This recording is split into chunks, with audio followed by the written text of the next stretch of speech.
저는 오늘 사도행전 24장 1절로 9절 말씀을 중심으로 더둘로의 무고라고 하는 제목으로 은혜를 나누고자 합니다. 더둘로의 무고.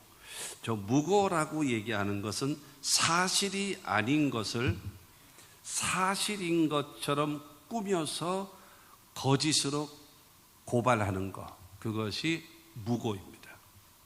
무고. 여러분, 속담에 모로 가도 서울만 가면 된다라는 말이 있고요. 또 하나는 꽁 잡는 게 매라고 하는 말이 있습니다. 모로 가도 서울만 가면 되고 꽁 잡는 게 매라고 하는 말은 무엇을 말하겠습니까? 수단과 방법을 가리지 말고 목적만 이루면 된다라는 거예요. 목적을 이루게 되어지면 그 과정에 잘못되어진 것도 전부 다 인정해주고 그 다음에 그거를 이해해준다라고 하는 저런 것들은 여러분 없어져야 될 단어입니다. 저런 것들이 있어지면 힘 있는 자들, 권력 있는 사람들, 여러분 이런 사람들이 횡포를 부리게 되어져요. 힘없고 약하고 법대로 진실하게 정직하게 살아가는 사람들은 늘 당하게 되고 늘 여러분 어려움을 당하게 되어진다라고 하는 것입니다. 나라에 여러분들은 어떻게 생각하는지는 모르겠습니다만 나라에 특히 방송, 그 다음에 언론이죠. 그 신문, 그 다음에 기자 이런 사람들이 타락하면 나라에 여러분 이 혼란스러워져요. 그리고 진실이 없어지고요. 거짓이 판을 칩니다. 딱 중요해야 돼요. 하나 더 얘기한다면 판사, 그 다음에 검사, 변호사, 이 사법부에 있는 이 사람들이 타락되어지면 나라를 팔아먹습니다. 나라를 망하게 만듭니다. 그래서 여러분 제복을 입은 사람들이 있잖아요. 국가에 보면 제복을 입은 사람들, 경찰이라든가 군인이라든가 하다못해 의사도 있고 간호사도 있고 뭐 여러 저기 있지 않습니까? 제복을 입은 사람들은 긍지를 갖고 사는 사람들이에요. 그 다음에 국가에 대한 긍지, 소속감, 그걸 가지고 일하는 사람들입니다. 이런 사람들이 돈을 따라가기를 시작하고 돈을 추구하기 시작되어지면 복잡해지죠. 사회가 망가지는 거예요. 여러분 그런 것입니다. 이게 이 기본이라고 하는 것이 잘 이루어져야지 기본이 있지 않으면 여러분 큰 낭패를 당하게 된다. 무고라고 하는 것이 말씀드렸던 것처럼 사실이 아닌데 사실인 것처럼 꾸며가지고 몰아붙이는 거예요. 힘에 의해서. 그렇게 되어지면 여러분 생각해 보세요. 모임이 있을 때에 여러 사람이 딱 마음만 먹으면요. 한 사람 바보 만드는 건 간단합니다.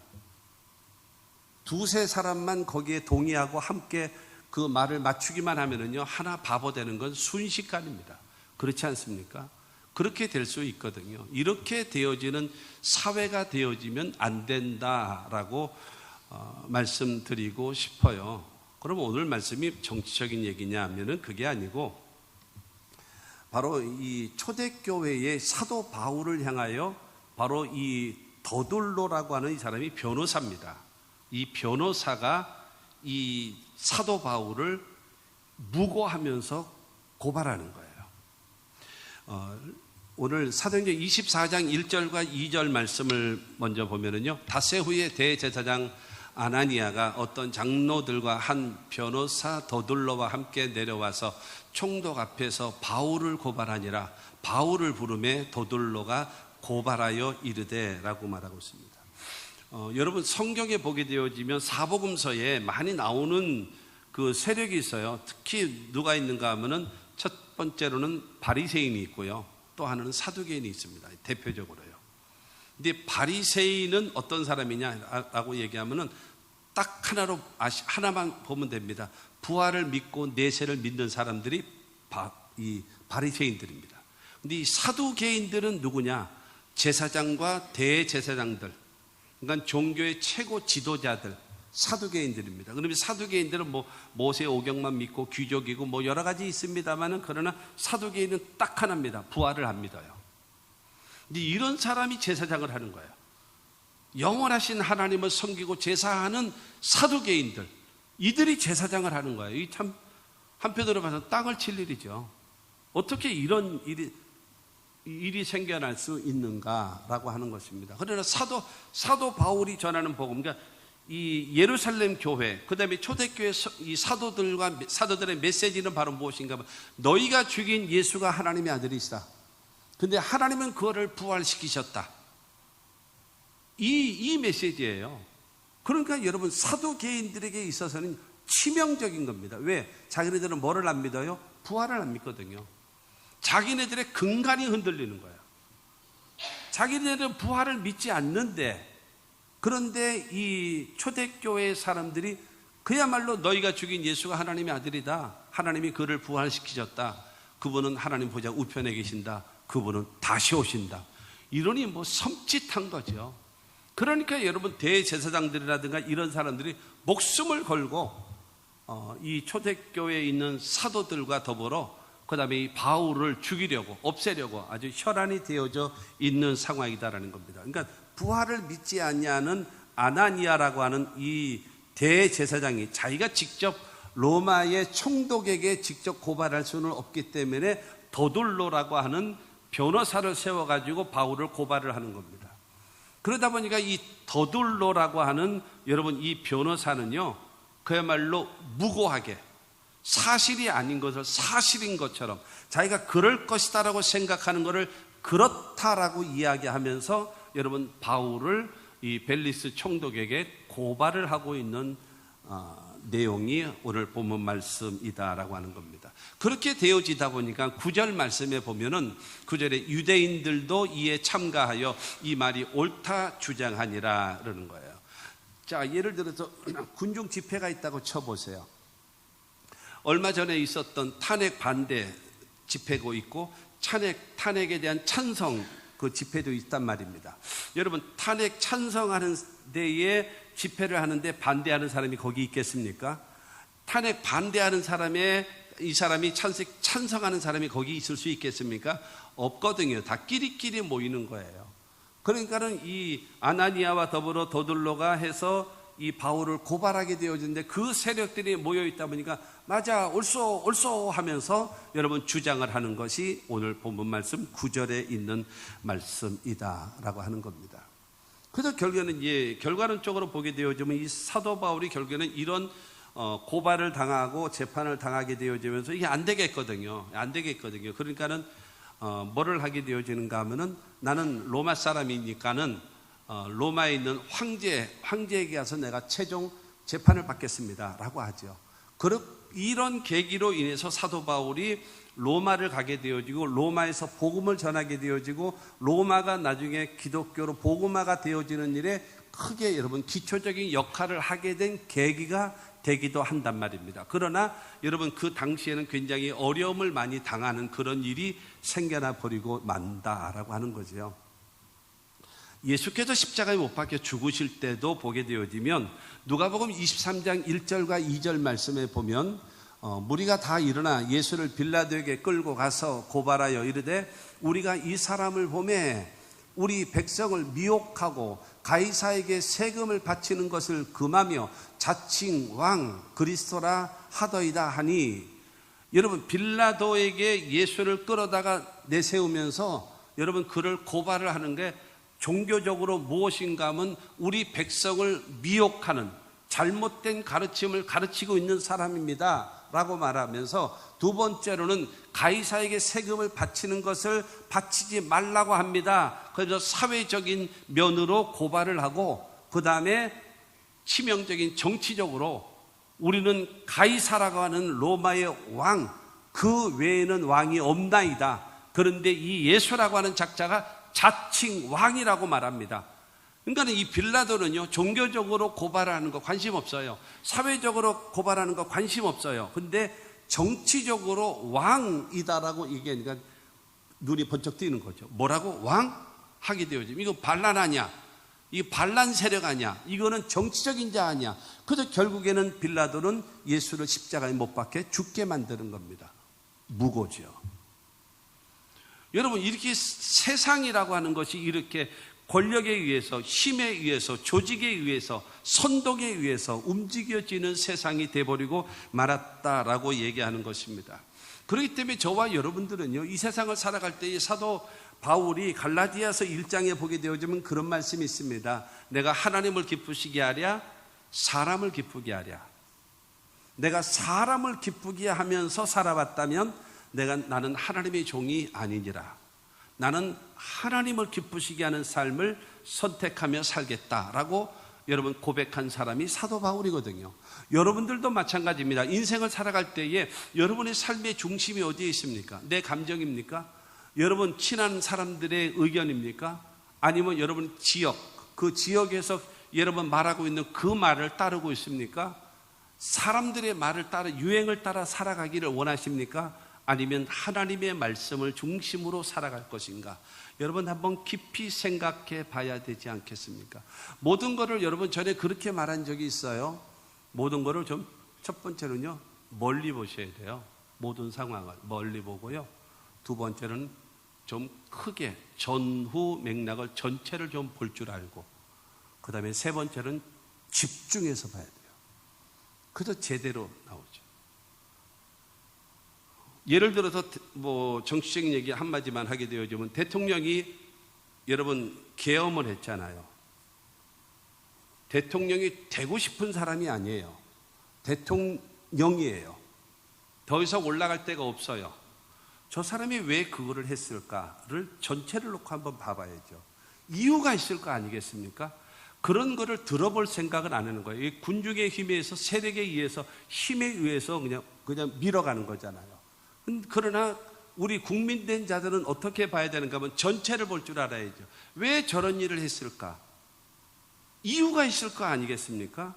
그거를 전후로 생각하게 되어지면 답은 저절로 나오는 거예요.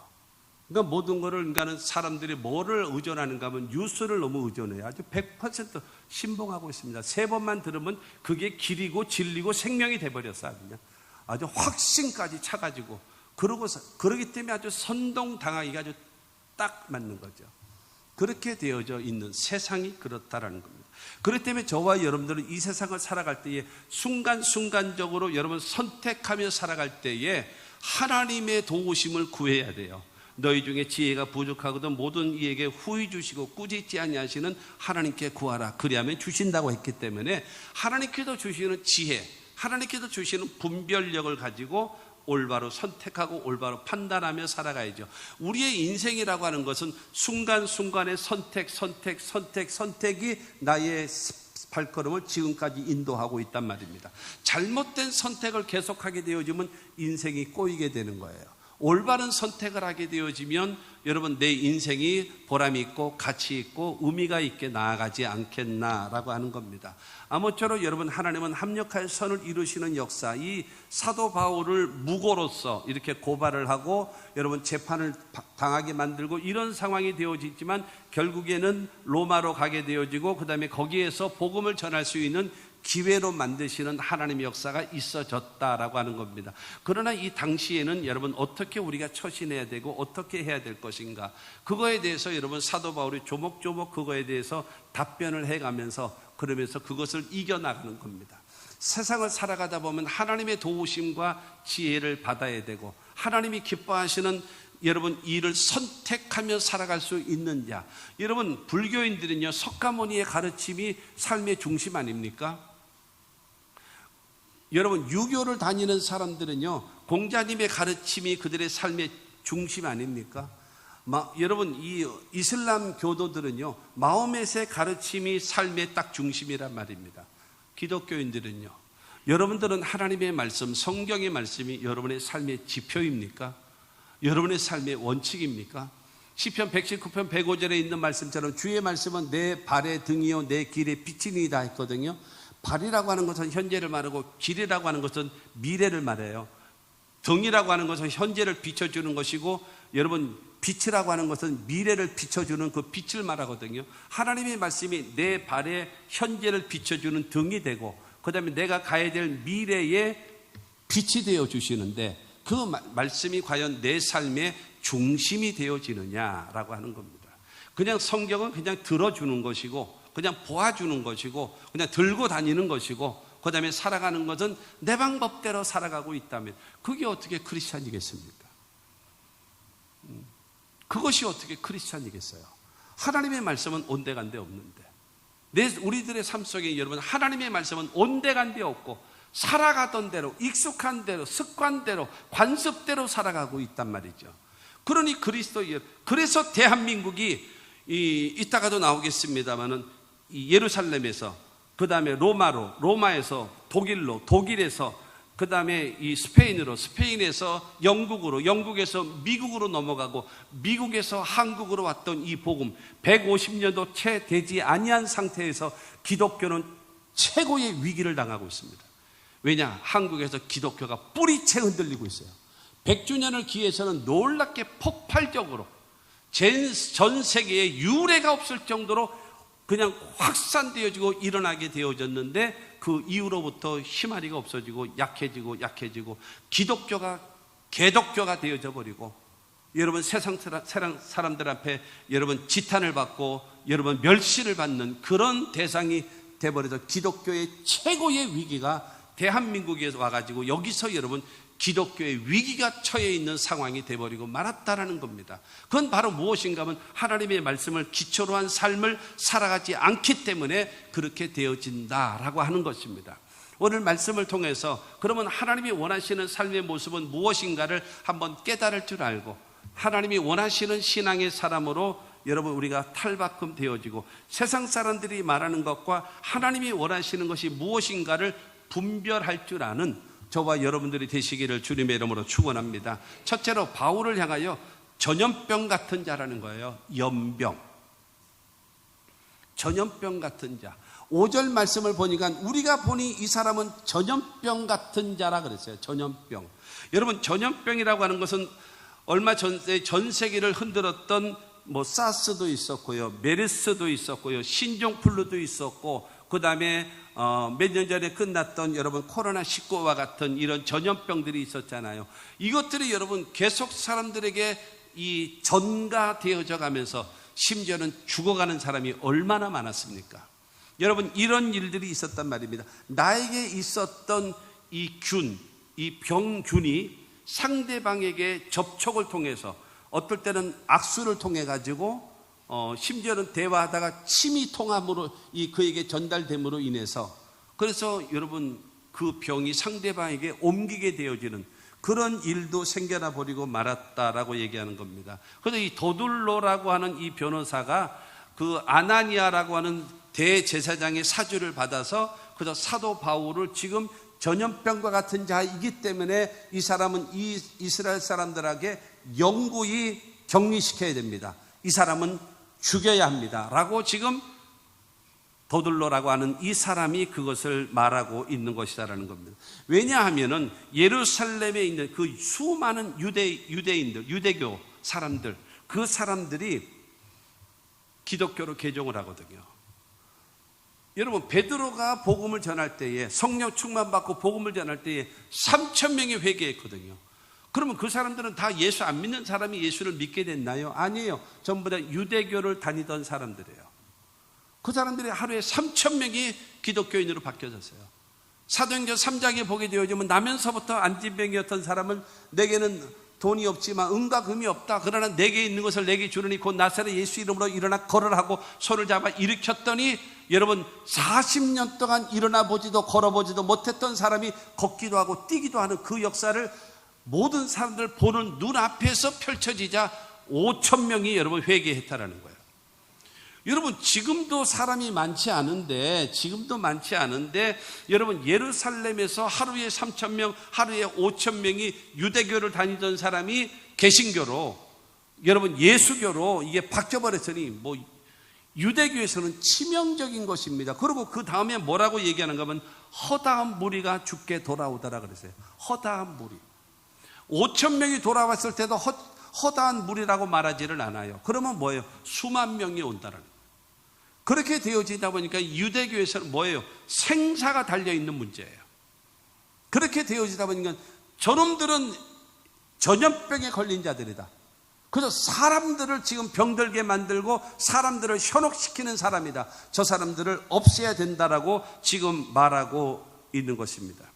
요한복음 11장 50절 말씀을 보면 한 사람이 백성을 위하여 죽어서 온 민족이 망하지 않게 되는 것이 너희에게 유익한 줄을 생각하지 아니하는도다 하였으니, 저 말은 무슨 말인가 하면은 저 예수를 어떻게 할까? 예수를 어떻게 할까? 하고 종교 지도자들이 모였을 때에 여러분 가야바라고 하는 그 당시에 지금 사도 바울을 재판에서 고발하고 있는 대제사장은 아나니아거든요.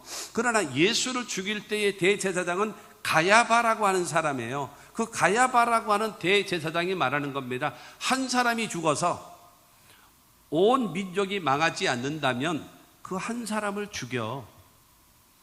그러면 해결되지 않겠냐라고 말을 해요. 공리주의적인 사고방식입니다. 아까 서론에 말씀드렸던 것처럼 수단과 방법을 가리지 않고 목적을 이루기 위해서, 대를 위해서는 소를 희생시키는 거다. 여러분, 한편으로 봐서 대를 위해서는 소를 희생시켜야 된다는 말이 어떤 면으로 봐서 이게 타당성이 있어요.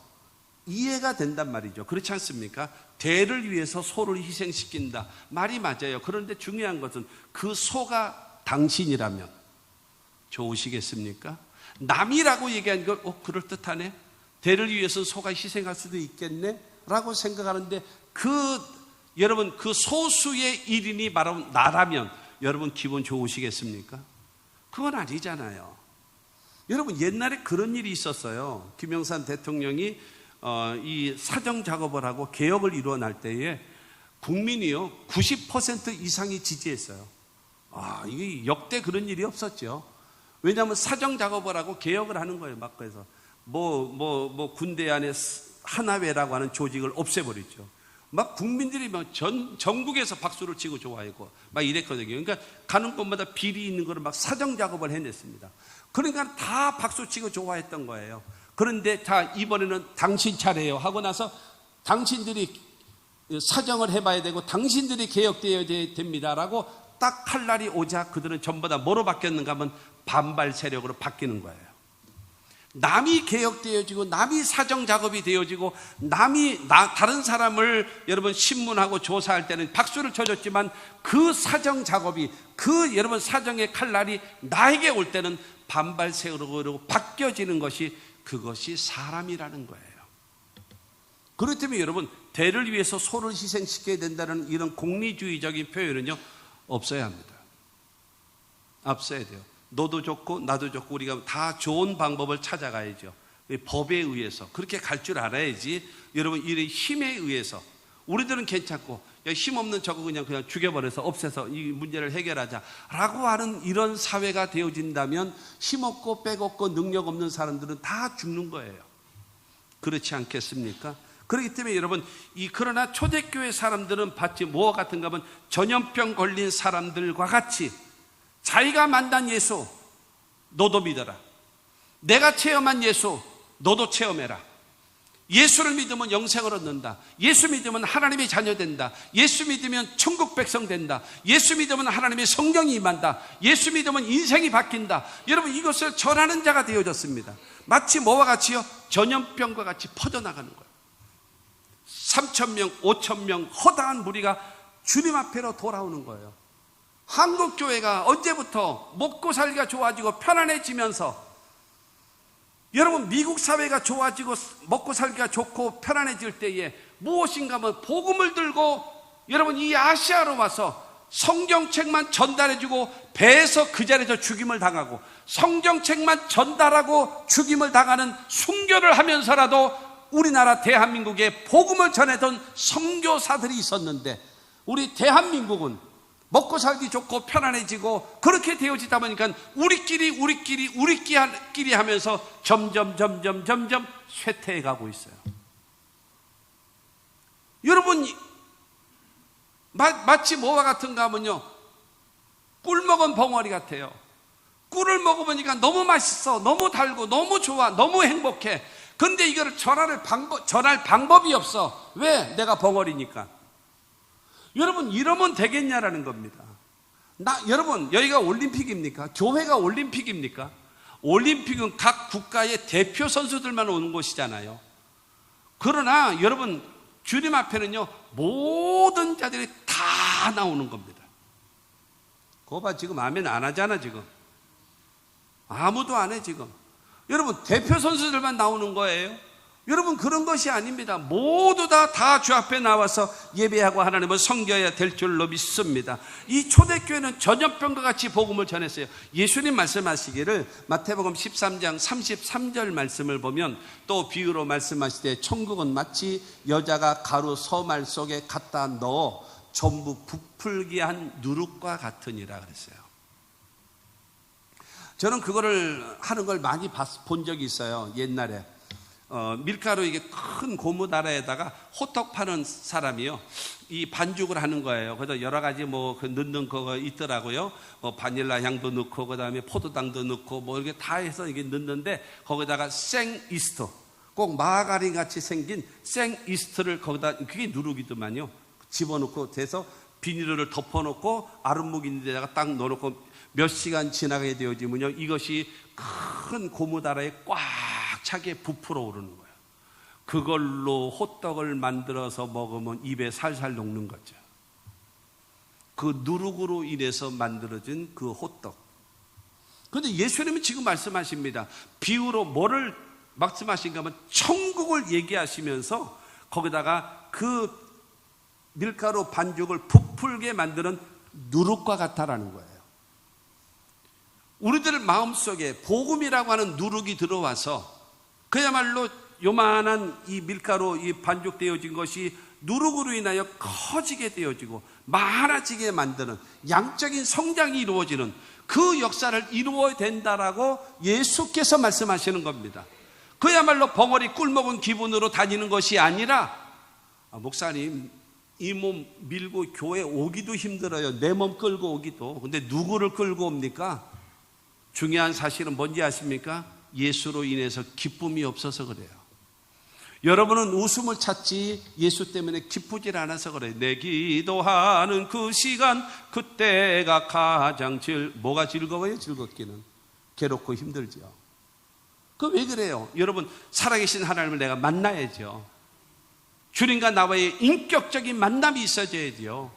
그래야지만이 주님을 통해서 기쁨이 넘치고 소망이 넘치고, 여러분, 죄사함의 기쁨이 있고, 성령 받은 기쁨이 있고, 치료받은 기쁨이 있고, 하나님의 기도에 응답을 받은 기쁨이 있고, 할렐루야. 이와 같은 기쁨이 충만해서 예배 오는 것이 기다려지고, 기도하는 것이 기다려지고, 마무리 어려워도 반드시 내가 기도하면 하나님은 반드시 역사에 주실 것이다 라는 믿음을 갖게 만드는 생명력 있는, 예배 마치고 돌아갈 때, 여러분, 나갈 때 좀 웃으면서 좀 나가. 제가 꼭 빚쟁이처럼 저를 쳐다보면서 그러지 말고 좀 웃고 좀 나가세요. 오늘 의뢰 받았어. 얘기 안 해도 돼. 속에 없는 말 안 해도 돼. 근데 웃고라도 가. 웃고라도.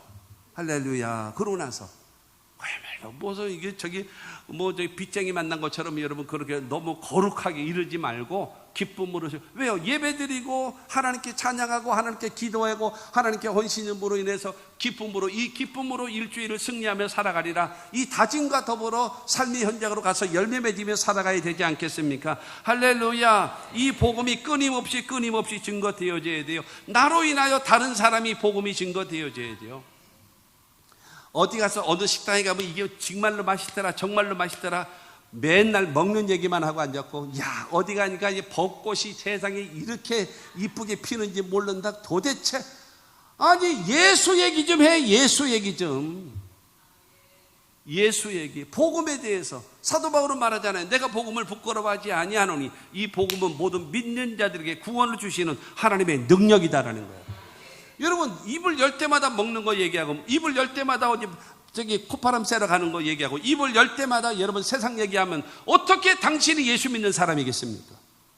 내가 만나는 사람들에게 난 예수가 좋다호, 난 예수가 지겨워.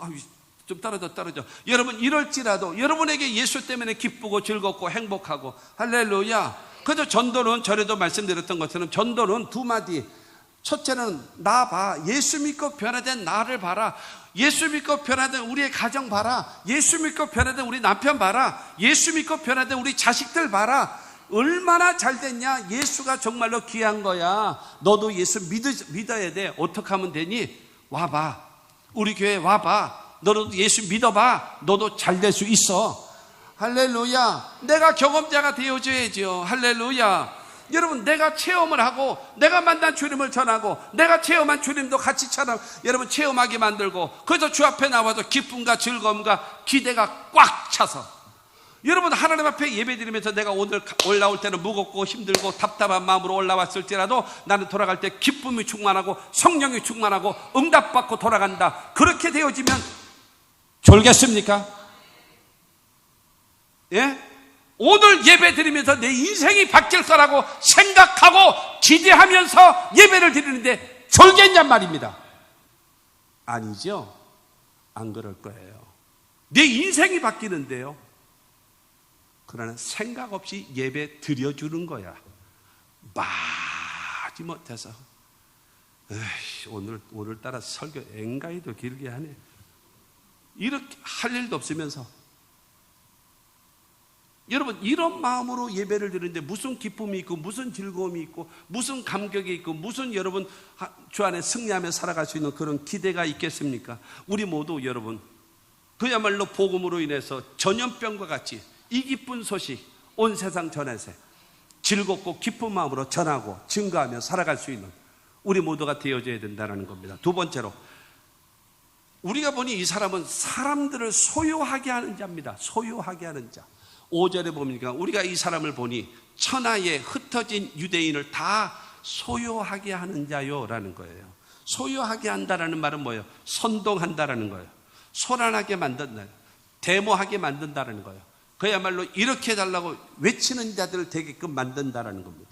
그 당시에 이 유대인들은 메시아니즘이 있었어요. 메시아니즘이 바로 무엇인가 하면요, 메시아가 오기를 기다리는 거예요. 다윗 때와 같이 솔로몬 때와 같이 부강한 나라, 부유한 나라, 그런 나라 되기를 소망하고 있는 거예요. 하나님은 예수를 통해서 우리의 죄를 담당하시고 영생을 얻고 천국 백성 되게 만드는 그 일을 하셨는데 이스라엘 사람들은 눈에 보이는 나라에 여러분 메시아를 기다리는 거예요. 그래서 여러분 다윗 때와 같이 솔로몬 때와 같이 부귀영화를 누리는 그때를 기다리면서 메시아.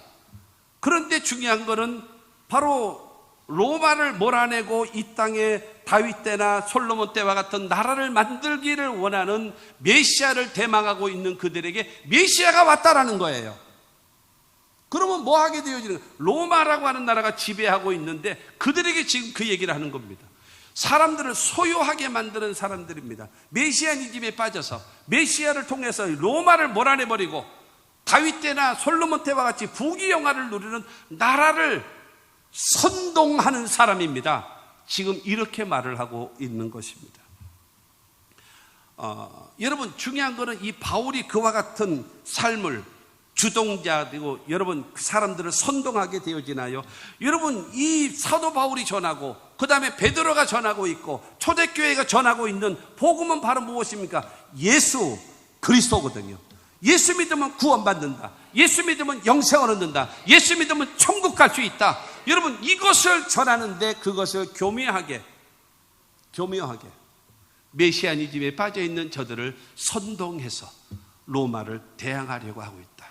로마가 떠나가야 여기다가 옛날에 있었던 그 나라를 세울 것 아니겠냐. 그러니까 로마의 총독으로서는 대단히 위협적인 말입니다. 위협적인 말. 이거에 대해서 여러분 사도 바울은 11절과 12절을 통해서 말씀하고 있습니다. 당신이 아실 수 있는 바와 같이 내가 예루살렘에 예배하러 올라간 지 이틀밖에 안 되었고 그들은 내가 성전에서 누구와 변론하는 것이나 회당 또는 시중에서 무리를 소동하게 하는 것을 보지 못하였으니 증인 있으면 데리고 와보세요. 나 외국에만 있던 사람이에요. 선교사로서. 그리고 내가 예루살렘에 돌아온 지 12일밖에 안 됐습니다. 어느 군중의 모임이라든가 어떤 모임이라든가 어떤 이 사람들 앞에, 회중 앞에서 내가 이야기한 적 아무도 없습니다. 논쟁한 적도 없고 아무것도 없었습니다. 증인 있으면 데리고 와보세요. 24장 1절부터 9절까지가 더둘로를 통해서 여러분 이 고소 고발을 하는 것이고, 그 다음에 10절서부터 시작해서 사도 바울이 그 벨릭스라고 하는 로마 총독에게 자기의 그 입장을 반론을 하는 거예요. 그렇게 되어지면서 나는 그런 적이 없습니다. 나는 사람들에게 뭐 이렇게 무슨 얘기를 한다든가 선동을 한다든가 나는 그런 적이 전혀 없는 사람입니다 라고 말하고 있는 겁니다. 요한복음 19장에도 보게 되어지면요, 예수를 여러분 빌라도 앞에 데리고 와가지고 이 사람은 자칭 지가 왕이라고 하는 사람입니다.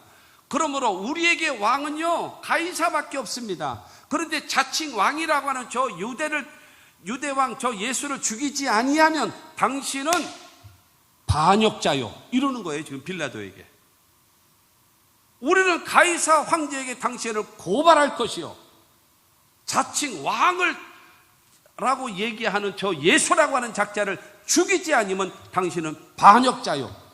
이거 뭐요? 빌라도가 소스라치게 놀라는 거죠. 그래가지고 결국에는 예수를 십자가에 못 박혀 죽게 만드는 그 일을 한 것이 바로 이 더둘로라고 하는 사람을 통해서 무고하게, 세상은 우리를 이렇게 하나님의 백성들을 여러분 무고하게 고발하고 여러분 위축되게 만든다라고 얘기하는 겁니다. 사도 바울이 나가서 복음을 전할 때마다 천하를 어지럽게 하는 사람이라고 하면서 그를 대항하게 되어졌습니다. 사랑하는 성도 여러분, 저와 여러분들은요, 이 기독교의 복음의 운동이 바로 무엇입니까? 하나님의 성령이 임하면요, 내가 변화되는 거예요. 내 심령이 변화되어야 돼요. 내가 바뀌어야 여러분 가족이 바뀌고, 가족이 바뀌어야 가정이 바뀌고, 가정이 바뀌면 교회가 바뀌게 되어지고, 할렐루야. 그렇기 때문에 저와 여러분들은요, 그러니까 여러분 그렇지 않습니까? 집에서도 우리 집은 당신이 문제야. 당신이 좀 바뀌면 우리나라, 우리 가정은 변화돼. 어림없는 소리죠. 어떻게 해야 돼요? 내가 바뀌었잖아. 내가 바뀌고 있잖아. 당신도 좀 바뀌었으면 좋겠어. 내가 바뀌었잖아. 내가 바뀌고 있잖아. 이렇게 나와야죠. 우리 집은 당신이 문제야. 당신이 손가락질 삿대질 해가면서 당신이 문제야. 당신만 바뀌면 우리는 다 바뀌어. 무식한 사람이죠. 어리석은 사람이죠. 내가 바뀌어야죠. 예수로 말미암아서 내가 바뀌는 겁니다. 내가 바뀌어지면서 상대방으로 인해서 여러분 바뀌기를 권유한다면 내가 바뀐 것을 봄으로 인하여 상대방도 변화되지 않겠습니까? 그러므로 저와 여러분들은 바로 무엇인가 하면 신앙생활하면서 내가 변화되는 운동을 하셔야 됩니다. 남편을 바뀔 생각하지 마세요. 바뀌어지던가요? 안 바뀌어지잖아요. 아우, 저 평생 살아도요 내 말 죽어도 안 듣는 사람. 그러면 당신은 남편 말 듣습니까? 피차 일반이지. 남편이 당신 말을 지긋지긋하게 안 듣지? 그러면 여러분들은 남편의 말을 들으시나요? 무시하잖아. 피차 마찬가지요. 여자들은 할 말 다 해도 남자는 공격을 못하지만 여자는 하고 싶은 말 다 하잖아. 그래도 남자는 공격도 못하고. 남자들은요, 여러분 뒤탈이 무서워서 다만 입을 못 벌릴 따름이야. 하고 싶은 말은 많어. 이거 알지도 못해 아주 그냥. 여러분 그런 것이거든요. 여러분 누구를 바꿔요? 내가 바뀌는 거예요. 내가 달라지는 거예요. 할렐루야. 여러분 우리의 삶 속에 변화의 역사, 누가복음 19장에 보면은 삭개오가 나오잖아요. 그 삭개오의 집에 예수님이 신방하지 않습니까? 너무나 좋은 거예요. 예수를 만나니까, 너 예수를 모셔야 되니까 너무너무 좋은 겁니다. 그러자 이 삭개오의 변화를 말합니다. 누가복음 19장 8절 말씀을 보면 삭개오가 서서 주께 여짜오되 주여 보시옵소서, 내 소유의 절반을 가난한 자들에게 주겠사오며 만일 누구의 것을 속여 빼앗은 일이 있으면 내 갑절이나 갚겠나이다. 여러분, 내 수입의 절반을 잘라서 가난한 사람들에게 주겠습니다가 아니라 내 재산의 절반입니다. 수입의 절반이 아니라 재산의 절반을 잘라서, 그러니까 뭐예요? 가치관의 변화입니다. 전에는 돈이면 다다 그러면서 그 가치관으로 살았는데 이제는 아니다. 서로 공유하며 하나님의 사랑을 실천하며 살아가는 것이 이것이 삶의 진정한 가치다라는 걸 깨닫게 되어졌어요. 그리고 내가 이 재산을 모으기 위해서 남의 것을 속인다든가 뭐 직위를 이용한다든가 해서 남의 것을 내가 빼앗았다면, 여러분 속건제라고 하는 것은 다른 사람에게 피해를 주면은 5분의 1, 20%를 변상해 주면 되거든요. 그런데 삭개오는 말합니다. 4배나 갚겠습니다. 10,000원을 내가 손해를 끼쳤으면 2,000원에서 12,000원만 주면 되지만, 여러분 삭개오는 말하는 겁니다. 40,000원을 주겠습니다. 이 말은 무슨 말이에요? 또 죄를 짐하게 되어지면 삭개오는 파산할 수밖에 없어요. 그럼 뭐예요? 진정한 회개. 다시는 나 때문에 해를 끼치게 하지 않겠습니다. 다른 사람 손에 끼치는 일을 하지 않겠습니다. 여러분 그런 변화, 가치관이 변화되어지고 진정한 회개가 나타나는 것이 예수 만난 사람, 성령 받은 사람, 은혜 받은 사람의 모습인 것입니다. 그때 예수께서 하신 말씀이 이 집에 구원이 이르렀도다, 하나님의 나라가 임했다라는 거예요. 그러면서 말하기를 이 사람도 아브라함의 자손이라고 말씀하고 있습니다. 아브라함이 받았던 이 복을 그대로 다 받을 수 있는 특권, 자격을 주신다라고 예수께서 말씀하셨다는 사실을 믿게 되기를 주님의 이름으로 축원합니다. 하나님의 말씀은요, 약속의 말씀과 명령이 가잖아요. 말씀, 약속과 명령이 항상 같이 가고 있어요. 근데 약속의 말씀을 믿으면 명령에 순종하게 됩니다. 근데 약속을 믿지 못하면 명령에 순종이 안 되는 거예요. 그러니까는 여러분 약속의 말씀을 믿고 명령에 순종하게 되어지면 그 약속이 내 삶에 이루어지게 된단 말이에요. 지금 이해가 안 되고 아멘이 안 되고 그 다음에 전혀 안 되는 거예요. 왜 안 되느냐? 하나님의 약속의 말씀을 내가 믿지를 않아. 들어만 주는 거야. 들어만 줘. 그렇기 때문에 이 약속의 말씀을 내가 믿지를 않아. 믿지를 않으니 뭘 못해요?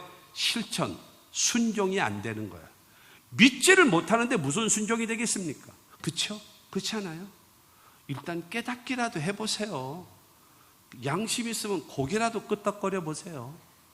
하나님의 약속의 말씀을 믿어야 내가 순종이 되지, 약속의 말씀을 믿지 못하는데 무턱대고 내가 실천이 됩니까? 불가능한 겁니다.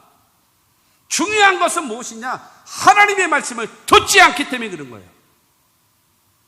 그렇기 때문에 40년, 50년, 60년 예수를 믿어도 이 마음에 답답하고 기쁨이 없고 즐거움이 없고 감격이 없고, 내 기도하는 그 시간 그때가 가장 즐겁다. 웃기고 있는데 뭐가 즐거워? 즐겁기는 괴롭고 힘들고 짜증나고. 그게 왜 그랬을까요? 교회에 오는 것이 기다려지는 사람이 있습니까? 주일날 주일이 기다려지는 사람이 있습니까? 여러분이 힘들어지는 거 아니겠어요? 주님 앞에 나올 때. 여러분 옛날에 애인 만나러 갈 때 어땠습니까? 얼마나 시간, 우리 10분만 만나자. 그놈의 10분이 여러분 30초 같아. 얼마나 빨리 갑니까? 왼수 같은 사람하고 만나면 여러분 5분만 같이 있다가 그래도 여러분 꼭 2시간 같이 길어지잖아요. 여러분 그와 같은 거거든요. 하나님과의 좋은 관계를 맺어서 하나님을 섬길 줄 아는 참된 신앙, 그렇게 되어져야 여러분의 마음속에 기쁨이 넘쳐나고 예수로 인하여 참 만족과 기쁨이 넘쳐나게 될 줄로 믿습니다. 세 번째로 예수의 우두머리래요. 5절에 그러잖아요. 우리가 보니 이 사람은 나사렛 이단의 우두머리라. 여러분 나사렛이라고 하는 것은 예수가 자라신 곳이고 살던 곳이 나사렛입니다. 그리고 이단은 예수가 이단이라는 거예요. 사입이라는 거예요. 그런데 예수가 나사렛에 있었던 예수가 이단이고 사입인데, 근데 저 바울이라는 작자는 그 이단의 우두머리 교주라는 거예요. 지금 이 이야기를 하고 있는 것입니다. 예수는 이단이고 이단 예수의 우두머리로서 그거를 전파하는 자가 누구냐? 바울이라고 말씀하고 있습니다. 천주교에서는 여러분 우리 개신교를 뭐라고 얘기하느냐? 프로테스탄트라고 말하잖아요. 정통적으로 이어 내려오는 그 일을 반란을 일으키고 반역을 해서 저항을 해서 뛰쳐나간 것. 그래서 카톨릭 사람들은 우리 개신교를 향하여서 무엇인가 하면 반란을 저지른 사람. 그리고 또 그러잖아요. 우리는 큰 집이고 개신교회는 작은 집이라고 이런 말도 하고요. 그래서 정통을 깨트리고 저항 세력, 반란 세력, 그것입니다. 그렇게 이야기하고 있습니다. 그런데 마틴 루터가 종교개혁을 일으킬 때에 그 당시에 여러분 그전에도 많은 사람이 종교개혁을 하려고 했다가 전부 다 처참하게 죽었거든요. 근데 왜 마틴 루터가 성공을 할 수가 있었는가? 그 이유는 마틴 루터가 종교개혁을 할 때에 인쇄기가 발명됐어요.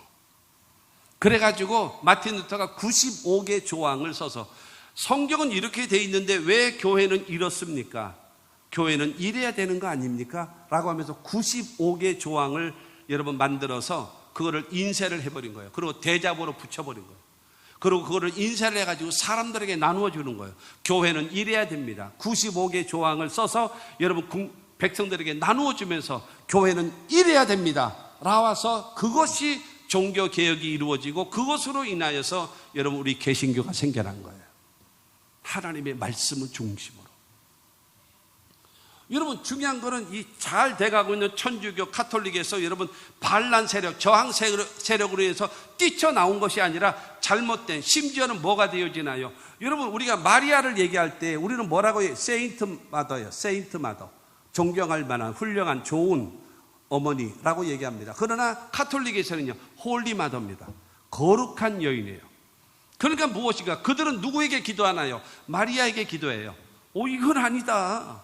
마리아는 다만 동정녀를 통해 였었을 때에 예수를 낳은 세인트, 좋은 훌륭한 아주 이상적인 엄마이지만 그 다음에 또 요셉과 더불어 해서 많은 자식들을 또 낳은 여인이다 라고 하는데 그들은 홀리 마더 이렇게 되는 거예요.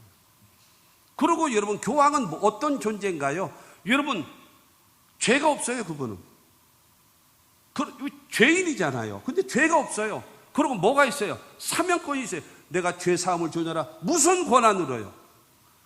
그러니까는 마틴 루터가 이거는 아닙니다. 이거는 아닙니다. 라고 해서 여러분 새롭게 태어난 것이 기독교라는 거예요. 예수교, 그것이 바로 한문으로 말하면 기독교란 말이에요. 그렇기 때문에 여러분 하나님의 말씀, 우리가 믿고 여러분 우리가 보는 이 성경은요 여러분 정통적으로 바르게 가는 하나님의 말씀이라는 거예요. 이 말씀을 여러분 읽고 듣고 공부하고 묵상하고 그 말씀대로 순종하며 살아가는 저와 여러분들이 되어지면 생명을 얻게 되는 겁니다. 믿으시기를 주님의 이름으로 축원합니다. 사도 바울은 14절 15절을 통해서 말하고 있습니다. 그러나 이것을 당신께 고백하리이다. 나는 그들이 이단이라 하는 도를 따라 조상의 하나님을 섬기고 율법과 선지자들의 글에 기록된 것을 다 믿으며 그들이 기다리는 바 하나님께 향한 소망을 나도 가졌으니 곧 의인과 악인의 부활이 있으리라 함이니이다. 그러니까는 저 유대인들이, 그러니까 바울이 말하는 거예요. 저 유대인들이 고발하고 있는 아브라함과 이삭과 야곱의 하나님, 우리도 그 하나님을 믿습니다. 얘기하는 거예요. 그리고 두 번째로 그들이 믿고 있는 율법, 그들이 믿고 있는 선지자들의 가르침, 우리도 믿고 있습니다. 그리고 세 번째로 마지막 때에 하나님께서 이 의인과 악인을 부활시키셔서 의인된 자들은 영원한 하나님의 나라에, 악인된 자들은 영원한 지옥에 보내는 마지막 부활을 우리도 똑같이 믿고 있습니다. 우리는 이단이 아닙니다. 사이비가 아닙니다. 오직 예수를 통해서 구원받는 진리의 기독교입니다. 이것을 전하는 것이 누구냐? 사도 바울이라는 거예요. 할렐루야. 저와 여러분들은 예수는 이단이 아니에요. 예수는 내 금세와 내세를 책임져 주는, 우리가 이 세상 떠날 때에 하나님의 자녀가 되어졌고 천국 백성 되어졌으니 영생을 얻게 되어지고 하나님의 나라 살게 되어짐을 믿으시기를 바랍니다. 이 땅에 살아가는 삶 속에 성령을 주시고 치료함도 주시고 축복도 주시고 기도응답도 주시고 세상 끝날까지 우리와 성령으로 함께 하시는 그 주님을 믿게 되기를 주님의 이름으로 축원합니다. 요한복음 4장, 사도행전 4장 12절을 통해서 우리에게 말합니다. 다른 이로서는 구원을 받을 수 없나니 천한 사람 중에 구원을 받을 만한 다른 이름을 우리에게 주신 일이 없음이라 하였더라. 예수 외에는 구원자가 없다라는 사실을 믿게 되기를 주의 이름으로 축원합니다. 네 번째로 성전을 더럽게 하는 자라고 했습니다. 성전을 더럽게 하는 자. 6절에 그가 또 성전을 더럽게 하려 함으로 우리가 잡았사오니 라고 말하고 있는 것입니다. 로마 사람들은요, 첫째로 하나님에 관련된, 두 번째로는 율법에 관련된, 세 번째로는 성전에 관련된 거는요 건드리진 않았어요. 왜냐하면 목숨 걸고 덤비니까. 그러니까 건드리지 않았어요. 그냥 내버려 두는 거예요. 그런데 중요한 거는 이 더둘러가 그 벨리식 총독에게 하나님의 성전을 더럽게 하는 사람입니다. 이 더럽게 하는 사람은 돌로 쳐 죽여야 합니다. 이 이야기를 하는 거예요. 사도행전 21장 29절 말씀 보게 되어지면, 이는 그들이 전에 에베소 사람 드로미보가 바울과 함께 시내에 있음을 보고 바울이 그를 성전에 데리고 들어간 줄로 생각함이니라. 여러분, 그럴 것이다라고 생각해서 그렇다라고 말하면서 고발하는 거예요. 길에서 에베소 사람하고 대화하고 있었는데 저 사람 데리고 성전에 들어갔었구나, 성전을 더럽힌 사람이구나 라고 하면서 더 뒤집어 씌워버리는 겁니다. 그런데 사랑하는 성도 여러분, 하나님의 교회는요, 이방인이 와서 여기 와서 예수 믿고 구원받는 거예요. 여러분, 불신자들이 교회 와가지고 여기서 예수 믿고 구원받고 생명을 얻는 겁니다. 할렐루야. 교회는 바로 불신자들이 이곳에 와서 예수 믿고 천국 백성 되는 것이고, 이방인들도 와서 여기서 예수 믿고 구원받고 천국 백성 되어지는 것, 그것이 하나님의 교회임을 믿게 되기를 주님의 이름으로 축원합니다. 저와 여러분들의 삶 속에 하나님의 성전을 통해서 수없는 생명의 역사, 구원의 역사, 하나님의 영광이 나타나는 그와 같은 역사가 있어짐을 믿게 되기를 주의 이름으로 축원합니다. 교회는요, 죄인들의 집합소입니다. 모두 다 와서 여러분 죄사함을 얻고, 모두 다 와서 성령으로 충만하고, 모두 다 와서 영생을 얻고, 모두 다 와서 기도하여 하나님의 응답을 받으며 살아가는 하나님의 사람으로 살아가게 됨을 믿으시기를 주님의 이름으로 축원합니다. 결론적으로 말씀드리겠습니다. 시간이 가서요. 세상 사람들은요, 죄를 짓고 살아요. 지가 하고 싶은 대로 하면서 살아요. 그런데 교회와 성도를 바라보면서, 교회와 지들은 지 맘대로 산다니까요. 그러나 교회와 성도들을 향해서는 뭐를 요구하는가 하면 거룩을 요구합니다. 세상은 악해도 교회는 거룩해야지, 교회 다니는 사람은 거룩해야지 라고 세상 사람들은 요구하고 있어요. 그러면서 보고 있어요. 근데 그거에 미치지 못하니까 비난하는 거예요. 그러니까 미치지 못하니까는 욕하는 거예요. 그러니까는 고발하는 거예요. 그들이 여러분 잘못됐다라고 말하기 이전에 우리가 잘못된 행실을 하고 있는 것을 회개해야 합니다. 여러분, 수없이 교회 다니고 신앙생활하고 살아가면서 내 주변에 있는 직장에 있는 사람, 내 주변에 있는 친구들, 왜 그들에게 복음을 전하지 못합니까? 내가 그들과 함께 죄 짓고 있잖아요. 함께 타락하고 있잖아요. 함께 못된 짓 하고 앉았잖아요. 그러니까 벼룩도 낯짝이 있다고 절대로 내 입에서 예수 얘기가 못 나가는 거야. 같이. 그러니까 주변에 예수 믿는 사람들이 말만 많고 불성실하고 그 다음에 이중인격자다라고 하는 소리를 듣게 되어진다라고 하는 것입니다. 그러므로 저와 여러분들이 바로 무엇인가 하면 사도 바울을 향하여서 전염병 같은 사람, 우리는 여러분 예수 믿는 사람으로 전염병과 같이 복음으로 인하여, 성령으로 인하여 기쁨이 넘치고 성령이 충만하고 믿음이 충만해서 내가 만나는 사람들에게 복음을 전할 수 있는, 여러분 복음의 전염병자가 될 수 있게 되기를 바랍니다.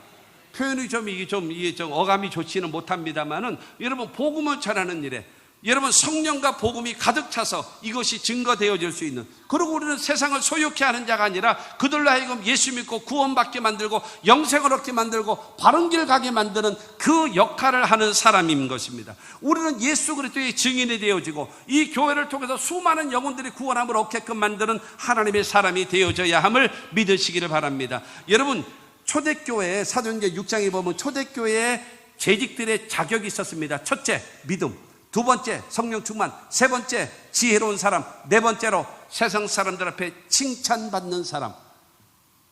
이 사람들로 인해서 많은 사람이 구원함을 얻었다라고 성경은 말하고 있습니다. 우리 모두 하나님이 기뻐하시는 성도의 모습, 교회의 모습을 회복해야 합니다.